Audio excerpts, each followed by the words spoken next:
speaking on behalf of everybody at Telford College, welcome. Hopefully you enjoy these next couple of sessions that I know we're having with you. Today we're going to talk about catering. What we do at catering is we have a mixture of levels, level 1, 2 and 3, and we obviously try to get as many students ultimately employed within the industry as possible. I suppose our key messages for that are that we expect our students to be committed and dedicated to the course and the programme of study that are on. That does include English and maths if you don't manage to do that at school, which is absolutely fine. You can do it whilst you're here at college, which is excellent. And hopefully by the end of the 1, 2 or 3 years, you've progressed further in your English and maths as well. Obviously, with it being it's a hard industry to go into in the kitchen. You're on your feet all day, you're working hard, long hours. We expect as much of that professionalism to come into college as possible. So we want you all to be ready for the world of work when you leave college.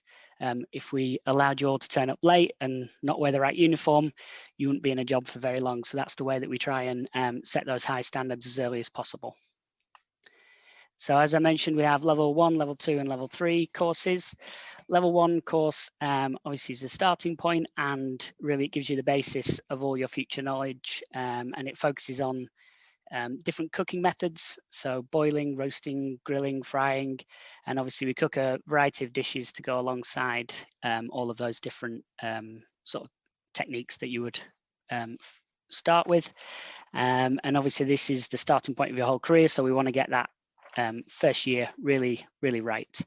And then you could progress on to level 2 depending on if you complete the course, possibly advance within your English and maths levels, and you have a high overall attendance. And on your level 2 course, we'll be looking at more of the commodities such as meat, fish, vegetables, and we'll again move on to really just build on the skills that you've gained in level 1. And by the end of level 2, you're a qualified chef. So we want to make sure that level 1, level 2 goes absolutely perfect, so that if you wanted to at that point, you didn't want to continue and do level 3, you were skilled enough, qualified enough to go and be a chef in the industry and obviously hold down a job, keep a job.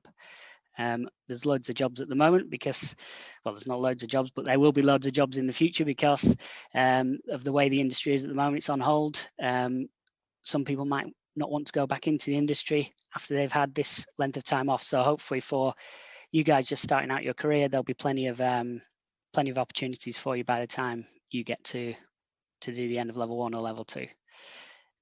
We do certain butchery skills such as cutting chicken for saute. We do some fish preparation, and we move on to sort of more advanced sauces and things like that on the level 2 program.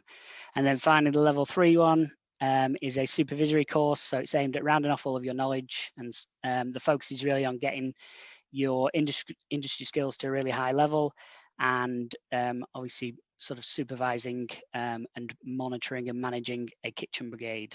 And again, on this course, we tend to look at stocks in a lot more detail, shellfish, and we do more advanced butchery skills also.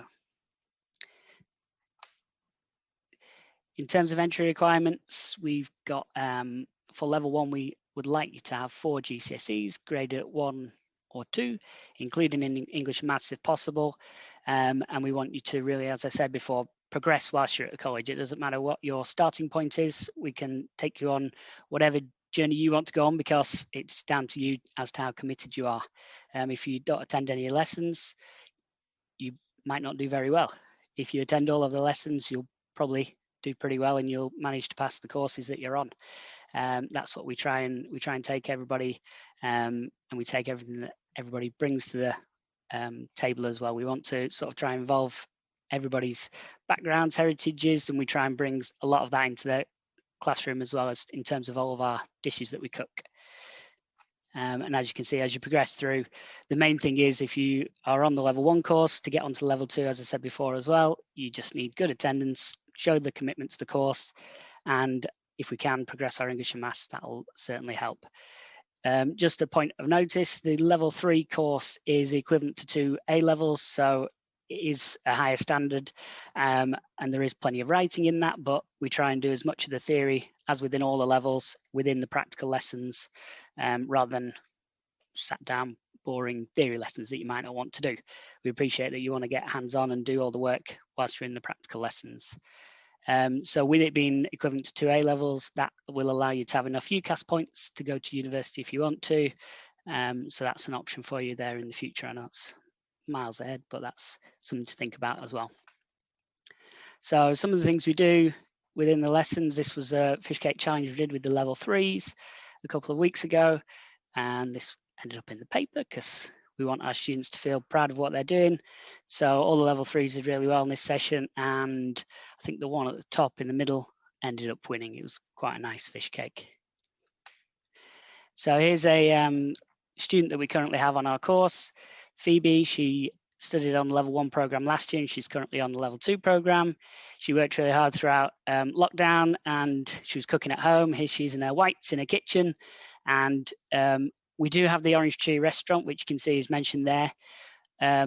So our facilities that we have in the kitchens and the restaurant that we have here on site is very good. We have lots of good equipment, good piece of equipment and everything we need. And usually we would be open to members of the public. So hopefully over the coming year, we manage to get that open. And if you ever want to pop down, just have a look on the website and book a table. And yeah, the Orange Tree is a fully functioning restaurant for you to come along if you want to have a try. So as I mentioned before, some of the university courses that you can go on and do are listed there. I personally did a hospitality management degree, which was 3 years, and that was, to be honest, the focus wasn't so much on the cooking side, it was more on the management side, but it was a good experience for me. And then future careers, we've got all types of chef jobs, ranging from commis chef, which is where you would start off the lowest rank, moving up towards sous chef and head chef. And obviously you could work across lots of different sectors, lots of different countries. Every country in the world needs a chef. As long as you can speak the language of cooking, then you should be fine. And that's what we try and do. We try and get so that if you were to go to another country, watch a chef cook something in front of you, you would then be able to go ahead and do it. You don't have to speak Thai or Japanese or anything. You just need to look, observe what they're doing, understand it to an extent with as much guidance as possible. And you could work wherever in the world, and it can take you across the world if you want it to. It's down to you again as to what you want to put into your studies and into your career. Other things that you can go and do, you could look at front of house. So not in the kitchen, you could go to be front of house, so waiter, waitress, bar, anything like that. And you could become a teacher. I had good teachers myself when I was at college, and that's what sort of inspired me to become a teacher in the future. And you might end up going into sort of different fields, being a food critic or menu development and environmental health officer.